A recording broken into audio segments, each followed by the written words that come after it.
صنعاء یمن ایک علاقہ ہے، وہاں ایک آدمی ہے، اس کا نام ہے اسود عنسی۔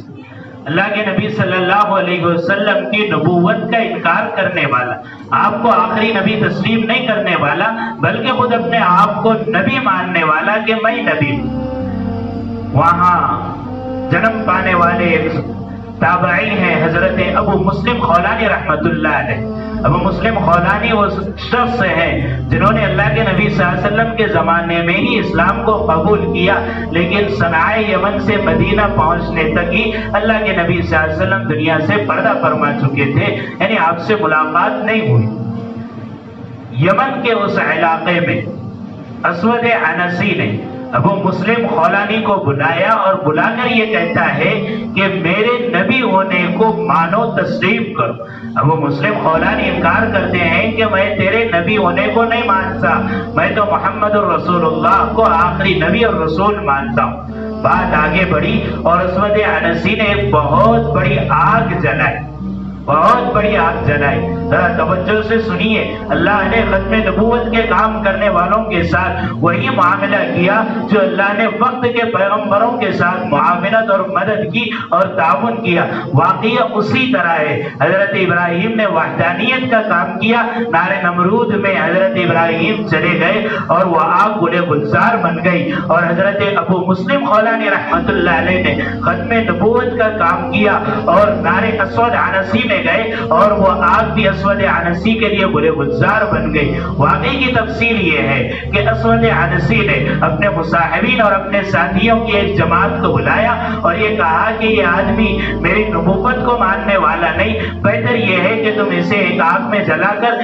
اس کا خاتمہ کرو۔ ابو مسلم خولانی کو بلایا گیا، حضرت امام مسلم خولانی رحمت اللہ علیہ اس آگ میں ڈالے گئے اور آگ سے بعد میں نکالا گیا۔ وہ آگ ابو مسلم خولانی کے لیے اسی طرح گلے گلزار بنی جس طرح حضرت ابراہیم علی نبینا علیہ الصلوۃ والسلام کے لیے گلے گلزار بنی تھی۔ آگ سے باہر نکالے جانے کے بعد ابو مسلم خولانی کے جسم پر آگ کی اس تپش کا اور شعلوں کا ذرہ برابر بھی کوئی اثر نہیں ہے۔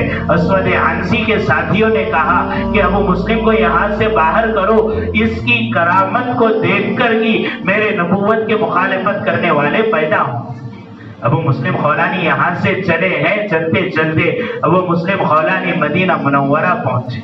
میرے آقا تو دنیا میں موجود نہیں، خلیفہ اول حضرت ابو بکر صدیق رضی اللہ عنہ کا زمانہ ہے۔ مدینہ میں پہنچنے کے بعد حضرت عمر رضی اللہ عنہ سے ملاقات ہوئی اور حضرت عمر نے ابو مسلم خولانی سے پوچھا کہ ذرا میں یمن کے اس آدمی کا حال پوچھنا چاہتا ہوں جس کو اسود عنسی نے آگ میں ڈالا تھا، کہ اس کی صحت اور اس کی طبیعت پر کیا اثر ہوا۔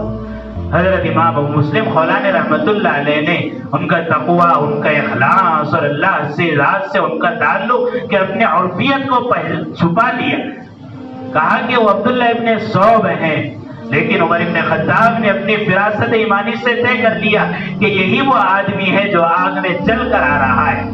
حضرت عمر ابن خطاب نے پوچھا کہ بتاؤ کہ عبداللہ ابن صوب آخر تم ہی ہو؟ ابو مسلم خولانی فرماتے ہیں کہ ہاں میں ہی۔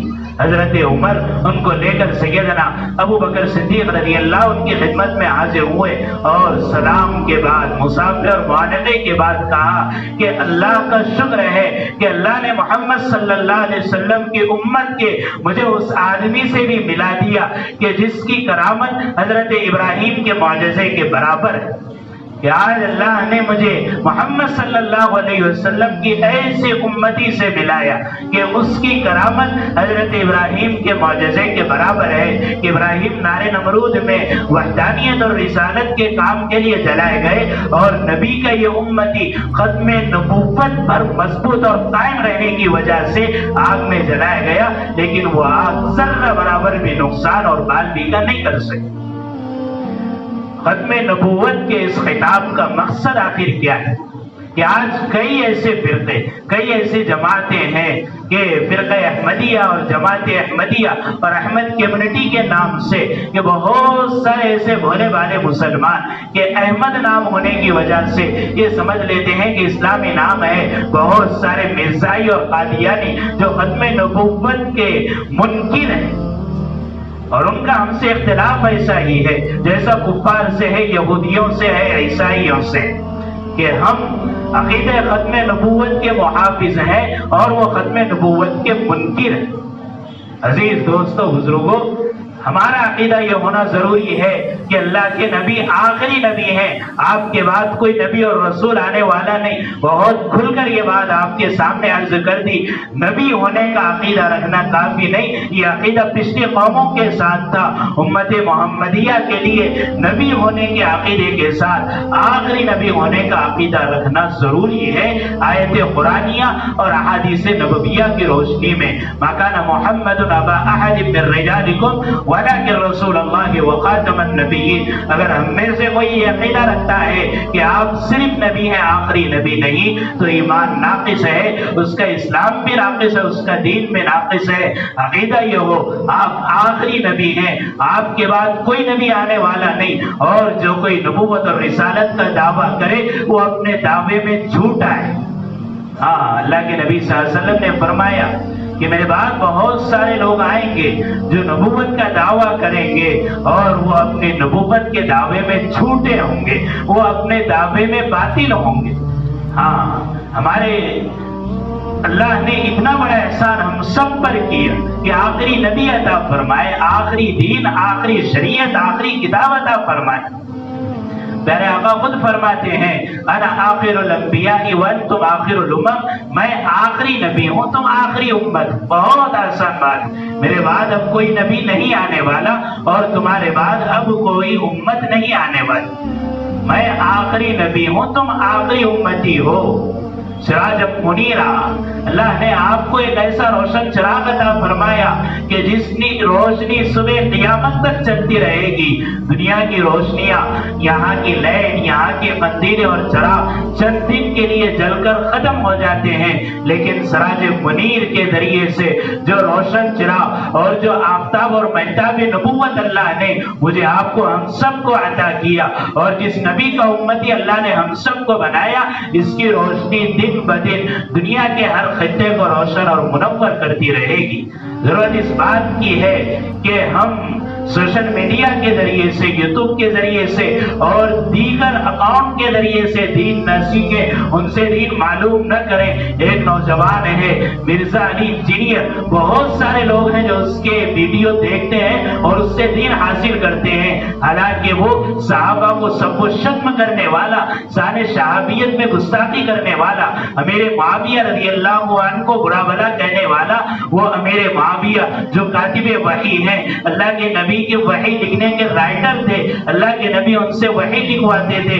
انجینئر علی مرزا کے ماننے والے بہت سارے ایسے سادہ نوجوان ہیں کہ داڑھی ہے، پگڑی ہے اور کتابوں کا ایک انبار اس کے سامنے ہے اور اسی سے دین اور ایمان حاصل کرتے ہیں۔ یہ ہمارے دین اور ایمان کے لٹیرے، یہ ہمارے دین اور ایمان کے غنڈے ہیں کہ جو ہم سے دین اور ایمان کے عقیدے کو سلب کرنا چاہتے، جس کا عقیدہ صحابہ کے بارے میں صحیح نہ ہو، اللہ کے نبی صلی اللہ علیہ وسلم کے بارے میں صحیح نہ ہو، ایسے ناقص العقیدہ شخصیت سے دین اور ایمان کا سیکھنا ہم خود کو اپنے اندھیرے گڑھے میں پہنچانے کے مترادف ہے۔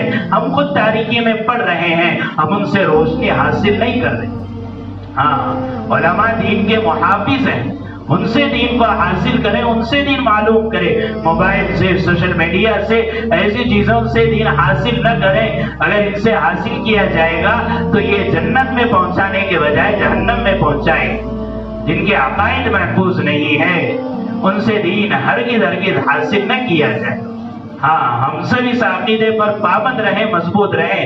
پیارے آقا آخری نبی ہیں اور آپ کے بعد کوئی نبی اور رسول دنیا میں آنے والا نہیں۔ اللہ تعالیٰ سے دعا ہے اللہ تعالیٰ ہم سب کو عقیدہ ختم نبوت کی تحقیق ادا کر